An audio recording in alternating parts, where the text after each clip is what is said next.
ሰላም ጤና ይስጥልን የተከበራችሁ ተመልካቾቻችን፣ ዛሬም እንደ ወትሮ አንድ ጥያቄ ይዘን መጥተናል። ከፈንዳሜንታል ኦፍ ኤሌክትሪካል ኢንጂነሪንግ ከሰርኪት ቲዮሪ ትንሽ ከበድ የምትል ጥያቄ አለች። ይችኛዋን ጥያቄ አብረን እንሰራለን። ጥያቄው ትንሽ ትሪኪ ስለሆነች ቪዲዮውን ፖዝ እያደረጋችሁ መከታተል ትችላላችሁ። ወደ ሰርኪቱ እንሄዳለን። እሺ፣ ሰርኪቱ ይህንን ይመስላል።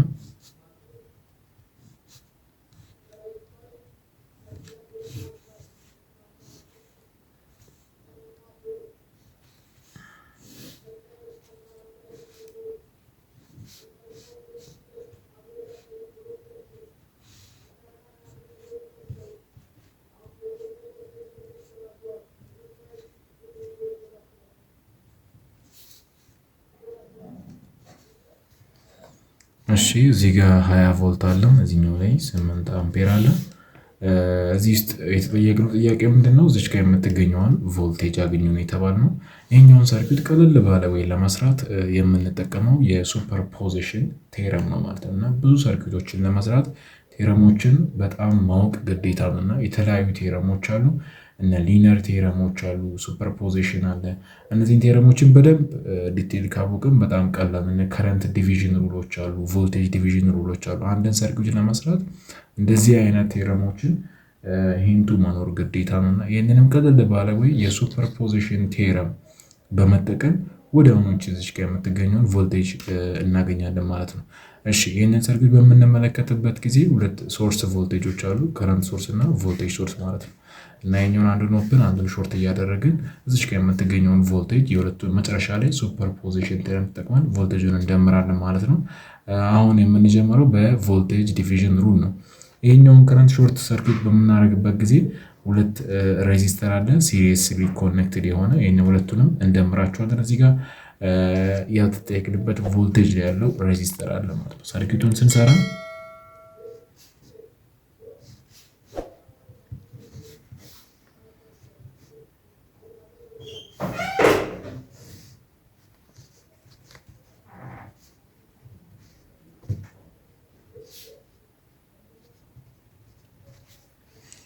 እሺ፣ ሰርኪቱ ይህንን ይመስላል። ይህንን ሰርኪቱ ወደዚህ በምንቀይርበት ጊዜ ቮልቴጅ ዲቪዥን ሩል አፕላይ ያደርገን እዚህ ጋር ያለውን ቮልቴጅ እናገኛለን ማለት ነው፣ ቪኦ።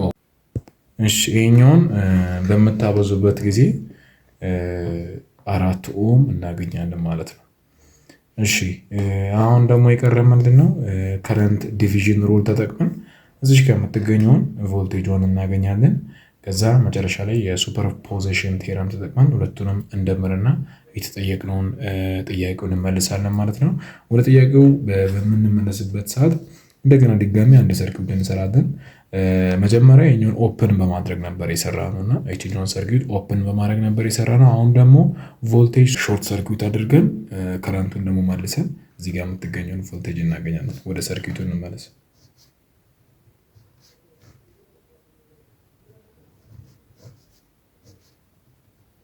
እሺ፣ እንደተባባልነው እዚህ ጋር የሚገኘውን ቮልቴጅ ሾርት እናደርጋለን። ከዛ እዚህ ጋር የተጠየቅነውን ቮልቴጅ ደግሞ እንጽፋለን ማለት ነው። ቪኦኤ 2 ኦም አለን፣ እዚህ ጋር ደግሞ 3 ኦም አለን፣ እዚህ ጋር 5 ኦም አለን ማለት ነው። ስለዚህ ይሄኛውን ሾርት አድርገናል። አሁን ደግሞ አሁን የምንጠቀመው ኖድ ነው የምንጠቀመው። ኖድ እዚህ ጋር ቪ አለ፣ ወደዚህ የሚገባ 8 አምፔር አለን፣ ወደዚህ ደግሞ የሚወጣ ስንት አለን? አይ 2 ብንል ወደዚህ የሚወጣውን ደግሞ አይ 1 ብንል 8 አምፔር ማለት ወደዚህ የሚወጣው ሲደመር ወደዚህ የሚወጣው ከረንት ማለት ነው። ስለዚህ አይ 1 ፕላስ አይ 2 ማለት ነው። እሺ፣ ከዚህኛው ኢኩዌሽን ተነስተን አይ 1 ማለት ይሄኛው ቮልቴጅ ሲካፈል የሁለቱ ሬዚስተር ማለት ነው። ስለዚህ ቪ ኦቨር ሁለቱ ሬዚስተር 2 እና 3 ኦም አለን 5 ማለት ሲደመር አይቱ ማለት ይሄኛው ቪ ሲካፈል ይሄኛው ግራውንድ ስለሆነ የምንቀንሰው ቮልቴጅ አይኖርም ማለት ነው። ስለዚህ ቪ ማይነስ 0 አድርገን ሲካፈል ለ5 እናደርጋለን ኦቨር ለ5። ይሄኛውን የጋራ ስንወስድ 5 አለን፣ ሁለቱንም 2 ቪ አለን፣ እዚህ ጋር 8 አምፔር አለን። ስናባዛ ጠቅላላ ቮልቴጁን ስንት አመጣን? 20 ማለት 20 ቮልት እሺ እዚህ ጋር የሚገኘው ቮልቴጅ እዚህ ኖድ ላይ ያለውን ቮልቴጅ ስንት አለን? 20 አለን ማለት ነው። እሺ እንደዛ ከሆነ እዚህኛው ኢኳልስ ቱ 3 ሲባዛ በአይ1 3 ሲባዛ በአይ1 ሲደመር 2 ሲባዛ በአይ1 ስለዚህ ኤቪ ማለት 20 አግኝተናል። 20 ቮልት እዚ ኢኳልስ ቱ የጋራ አይ1 ከወሰድን 3 ሲደመር 2 ስንት ይሆናል? 5 ኦhm ይመጣል። ስለዚህ አይ1 5 ኦhm ይመጣል ማለት ነው። ስለዚህ አይ1 እዚ ኢኳልስ ቱ ስንት መጣ? 4 አይ1 ስንት መጣ? 4 አምፔር አመጣ።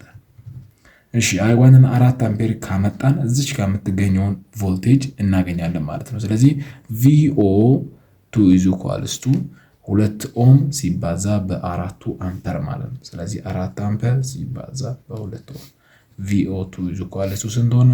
8 ቮልቴጅ መጣ ማለት። ስለዚህ ሱፐርፖዚሽን ስንጠቀም አሁን ያገኘነው ቮልቴጅ አለ፣ ቅድም ያገኘነው 4 ቮልት አለ። ሱፐርፖዚሽን ቴረም ማለት VO is equals to VO1 plus VO2 ስለዚህ የጠቅላላ ያገኘነው የቮልቴጆች ድምር ማለት ነው። እሺ እዚህ ጋር ያለው የመጀመሪያው VO1 ያገኘነው 4 ቮልት ነው። ሁለተኛው ጊዜ ያገኘነው ደግሞ 8 ቮልት ነው። አጠቃላይ ስንት ይሆናል? 12 ቮልት ይመጣል ማለት ነው። ስለዚህ የተጠየቅነው እዚህኛው ላይ ያለው ቮልቴጅ ጠቅላላ ስንት ይሆናል? 12 ቮልት ይሆናል ማለት ነው። ስላዳመጣችሁ እናመሰግናለን። ቀጣይ ቪዲዮ እስከምንገናኝ በሰላም ቆዩልን። ለቻናላችን ደግሞ ቤተሰብ ሁኑ። ሰብስክራይብ፣ ሼር በማድረግ ቤተሰብ መሆን ትችላላችሁ። እስከምንገናኝ ድረስ በሰላም ቆዩልን።